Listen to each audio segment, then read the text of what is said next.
students. In last class we discussed about the different types of current components in the p junction diode, and we derived the diode equation.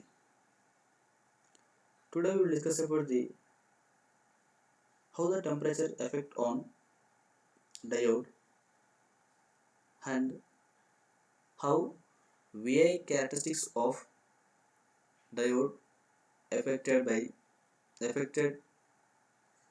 due to the temperature changes, and what are the different types of capacitance offered by the diodes. First we will discuss effect of temperature on diode. We know the diode is a temperature dependent device because the reverse action current of diode and its voltage, that both are function of temperature. Yes, so we can say the diode is a temperature dependent device. So when temperature changes, the diode voltage and current both will change. Yes, so in reverse bias, the reverse saturation current or reverse bias current, mainly due to the minority carriers only. Yes, so we know when temperature increases, the minority carrier concentration increases, then the reverse saturation current also increases. Theoretically, in germanium diode, the reverse saturation current increases by 10.7% for every 1 degree Celsius temperature increases. And in silicon diode, the reverse current I0 increases by 8% for 1 degree Celsius increase in the temperature. But coming to the practical values, the reverse saturation current increases approximately 7% for every 1 degree Celsius increase in the temperature for both the silicon and germanium diodes. So dI0 by dt can be written as 7% of original I0. Yes.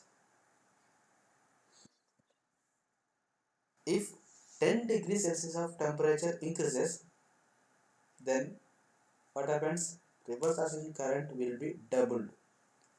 For every 10 degrees Celsius of temperature, the reverse saturation current will be doubled. Yes. And we know that I0 is increased by 7% for 1 degree Celsius. So dI0 by dt can be written as 1.07. 1.07 is nothing but it is increased by 7%, so it is 1.07 power 10 into I0. So it is writing for 10 degrees Celsius of temperature increases. So it is approximately equals to 1.76, 1.96. It is almost written as 2I0. So from that we can say for every 1 degree Celsius of temperature, the reverse current or reverse saturation current will be doubled. If I want to calculate the reverse saturation current at a particular temperature T, then we can use the formula. It is I0 of T equals to I01 into 2 to the 2 power T minus T1 by 10. So here I0 of T is nothing but the reverse saturation current at T temperature. I01 is the reverse saturation current at T1 temperature.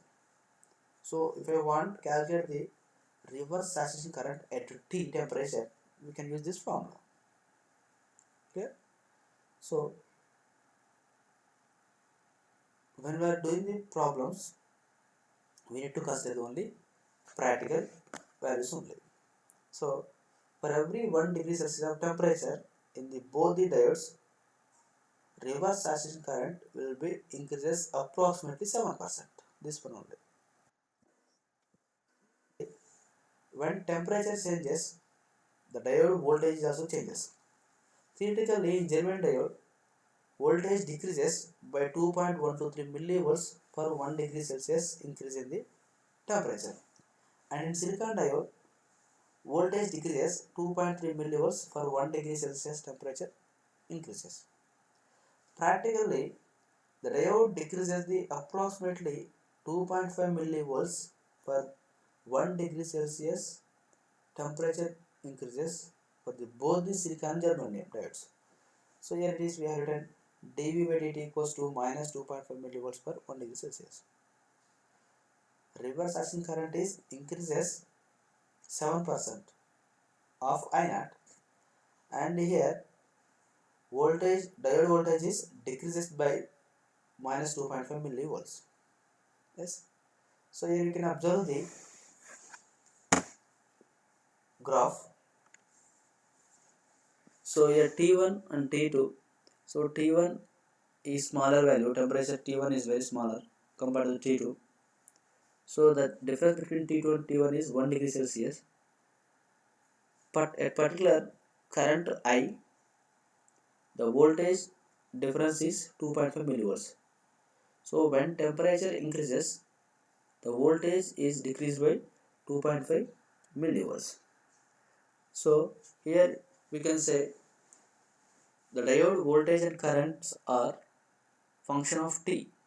So this diode voltage and currents are varies when temperature varies.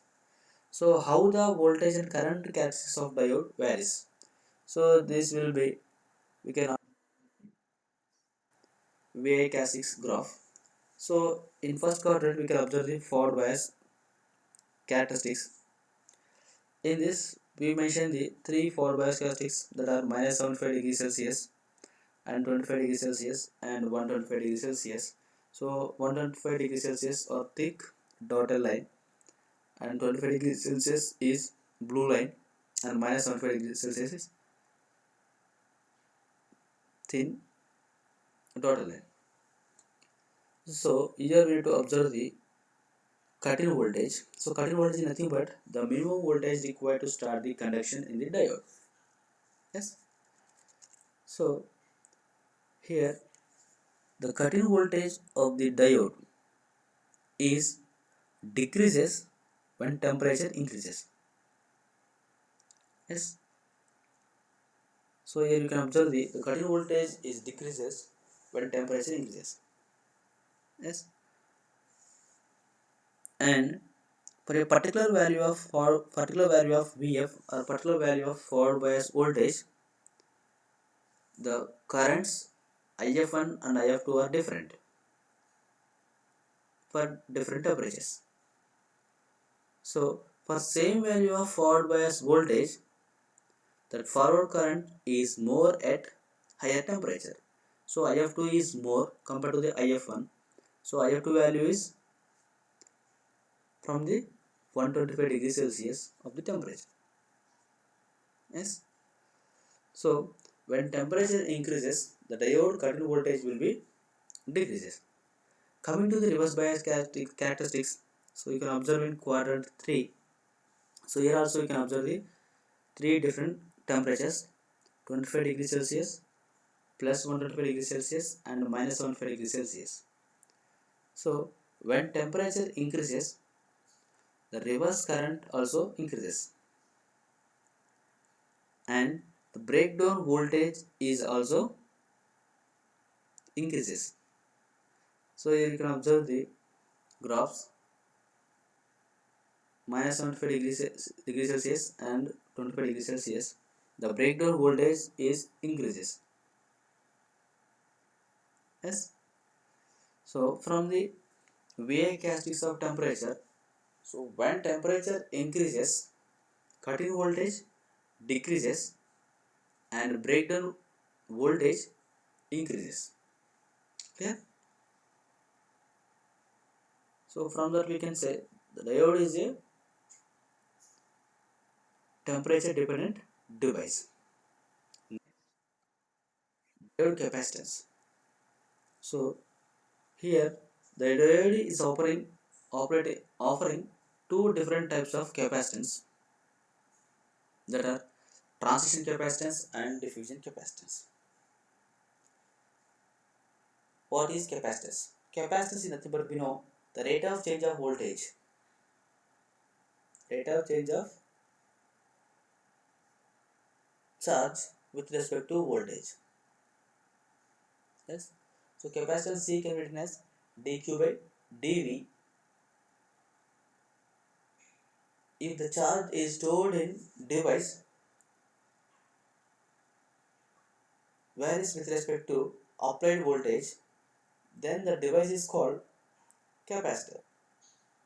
So basically, it is offering two types of capacitance. One is transition, another one is diffusion. This transition capacitance is also called as depletion capacitance. From that, we can observe this depletion region can appear when the diode is in reverse bias. Yes. So when the diode is in reverse bias, we can observe the depletion region. So we are calling depletion capacitance. So here the charge in the depletion region varies when reverse bias voltage changes. Yes. So this depletion capacitance or transition capacitance can appear in only reverse bias.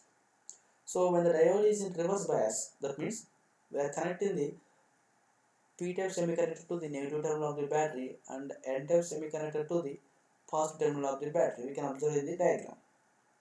Yes. So when reverse bias voltage increases, what happens? We know when reverse bias voltage increases, the depletion width is increases. When depletion width increases, the immobile charge present in the depletion region increases. Yes, depletion region is always containing only immobile charge carriers. That means positive and negative ions, acceptor and donor ions. Yes. So when we are increasing the reverse bias voltage, the depletion region width increases, then immobile charge in the depletion width or depletion region increases. So here the rate of change of immobile charge in the depletion region with respect to applied reverse voltage. So this capacitance is called transition capacitance or depletion capacitance. So it is denoted with the C suffix T Ct dq by dV. Ct equals to dq by dV. Here Q is the immobile charge in the depletion region, V is the reverse bias voltage. Capacitance Ct equals to dq by dV. It is also written as dq by dw into dw by dv. dw cancel, you will get dq by dv, where w is the width of the depletion region. We know the width of the depletion region w equals to root of 2 epsilon vb by e into 1 by Na plus 1 by Nd. So in previous we have written it is V naught, but here I have written Vv. So Vv is the barrier potential. So it is nothing but when it is in reverse bias, it is equals to V naught plus B. Yes. So from that we can write W square. W square it is nothing but squaring on both sides. We can write W square equals to 2 epsilon Vb by E 1 by Na plus 1 by Nd. Yes. So it is also written as Vb equals to E by 2 epsilon 1 Na Nd by Na plus Nd into W square. So we are writing W square as W into W. So Vb equals to E by 2 epsilon into NaW into NdW by Na plus Nd. Vb equals to E by 2 epsilon NaW. So total width can be written as Wn plus Wp. Yes, the amount of width penetrates into the N region and amount of width penetrates into the P region. Yes, sum of Wn plus W equals to total width. So we replace the total W equals to Wn plus Wp, and now it is multiplied with the Nd. So Vb equals to E by 2 epsilon into NaW into NdWn plus NdWp by Na plus Nd. From the charge balance equation, NdWn equals to NaWp, so we can replace NdWn with NaWp in the above equation. From that we can write Vb equals to E by 2 epsilon NaW into NaWp plus NdWp by Na plus Nd. By taking the common as WP, we can cancel Na plus Nd numerator and denominator. So we can write Vb equals to E by 2 epsilon into Na W into Wp. Again, W equals to, we can write Wp plus Wn. So from that we can write Vb equals to E by 2 epsilon Na Wp into Wp plus Wn. By multiplying inside, then we can write E by 2 epsilon into Na Wp square plus Na Wp into Wn. Again, from the charge balance equation, Na Wp equals to Ndwn. So by replacing that one, Vb equals to E by 2 epsilon Ndwn square plus Na Wp square. Considering the P plus N junction, that means one side or P region is more or heavily doped one and N region is lightly doped one. So in P plus N region, N is lightly doped one. The depletion width is more penetrates into the N region compared to the P region.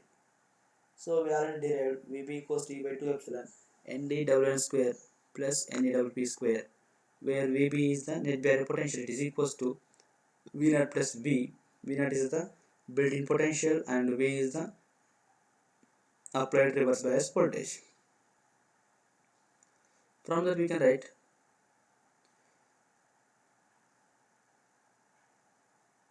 we know the charge balance equation Ndwn equals to Nawp. So by taking the common as Ndwn is equals to Vb equals to E by 2 epsilon Ndwn and Wn plus Wp. From that we can write Vb equals to E by 2 epsilon Ndwn. So Wn plus W equals to total width, it is W, and Wn is almost equals to W. Why? Because here N is the lightly doped one.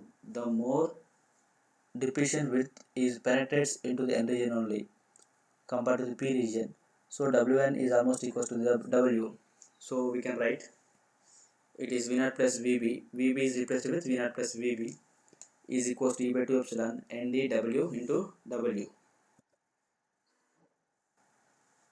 Now we are differentiating with respect to W on both sides. Here V naught is the built-in potential, it is constant. So dV naught by dW is 0. So dV by dW, so here V is the reverse bias voltage, it is variable one, it is not constant. And E by 2 epsilon is constant and D is also constant. Derivative of W square is equals to 2W. So dV by dW equals to E and A into W by epsilon.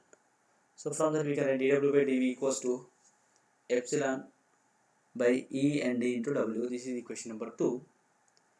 So depletion region on both depletion region on N as immobile charge in the form of donor ions Nd. So here the depletion width is more penetrates into the N region, so we are neglecting the P region. So the net immobile charge in the depletion region on N side will be, we can write Q equals to volume charge density into volume. So we know the volume charge density is equals to Q by volume. So Q equals to rho V into volume. So volume equals to area into width. So area is nothing but, here A is the area, it is nothing but junction area, and width is the amount of depletion region penetrates into the N region, it is Wn. Yes, Wn is almost equals to the W because P is a very doped one, the width Wp is very small, we are neglecting that one. So Q equals to rho V into A into W. So we know the volume charge density in the N region we already defined in the previous videos, it is plus E and D. Similarly, volume charge density defined in the P region, it is equals to minus E into Na. So in N region we are having the donor charges, positive donor charges, so it is Q equals to E into Nd into Aw. So we are again we are differentiating the with respect to W, so it is dQ by dW equals to E Nd into A. This is equation number 3. Combining equation number 1, 2 and 3, which is nothing but Ct equals to dq by dw into dw by dv. From that we can write E and d A into epsilon by E and d w. So from that we can write Ct equals to epsilon A by w by cancelling the E and d and d. Yes. So this transition capacitance is directly proportional to the area of the junction and inversely proportional to the width of the depletion region. And here epsilon is the permittivity of the silicon or germanium or semiconductor. Yes. So this transition capacitance increases when area of the junction increases, and transition capacitance decreases when depletion width increases. Clear? Here, if we are increasing the reverse bias voltage, the transition capacitance decreases. So here this diode can be used as voltage dependent capacitor. Yes. So we can write, we can say W is directly proportional to the under root of VB from the formula. Yes. But W is inversely proportional to the transition capacitance. So we can say this transition capacitance is directly proportional to the 1 by root VB. Yes. So again we are having the two types of PN junctions, that is abrupt PN junction and diffuse PN junction. So that abrupt PN junction transition capacitance is directly proportional to the 1 by root VB times. For diffuse PN junction it is directly proportional to the 1 by root 3 and 3 q root of VB. Yes, because the depletion width of diffusion PN junction is directly proportional to the cube root of VB. Clear? So we may not use this diffusion PN junction. So mostly we will use only abrupt PN junction.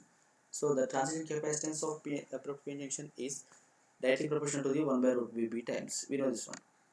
Yes. So when diode is used as a voltage dependent capacitor, then it is called varactor diode or varicap diode or voltacap diode. So this normal PN junction diode or normal PN junction diode is offering the transition capacitance, but this transition capacitance is weaker dependence on voltage. Yes. So these abrupt and diffuse PN junctions are not preferred as voltage dependent capacitor. For that we make a special diode, or we made a special diode known as abrupt PN junction is used as varactor diode. Yes. To use this diode as voltage dependent capacitor, we made new diode. That means here voltage dependent capacitor, it the capacitance of diode is more depends on voltage. So that kind of diode is named as varactor diode, and the symbol of varactor diode is, you can observe in the diagram, the normal diode with capacitance symbol. Clear? So this diode offers the more transition capacitance in reverse bias. So these kind of diodes generally used in the oscillator circuits. Clear? This is transition capacitance or depletion capacitance, which is offered by the PN junction diode in reverse bias. Yes. So if transition capacitance more dependence on voltage, for that purpose there is a special purpose diode. It is varactor diode. So these kind of diodes will be used in the oscillator circuits. Clear? So it is looking like your normal PN junction diode, but it has at cathode side capacitance symbol. It is also called as Varis cap. Why? Because it is varying. The capacitance of the diode is varying with respect to the voltage applied. Clear? Next we will discuss about the diffusion capacitance. Clear? Thank you.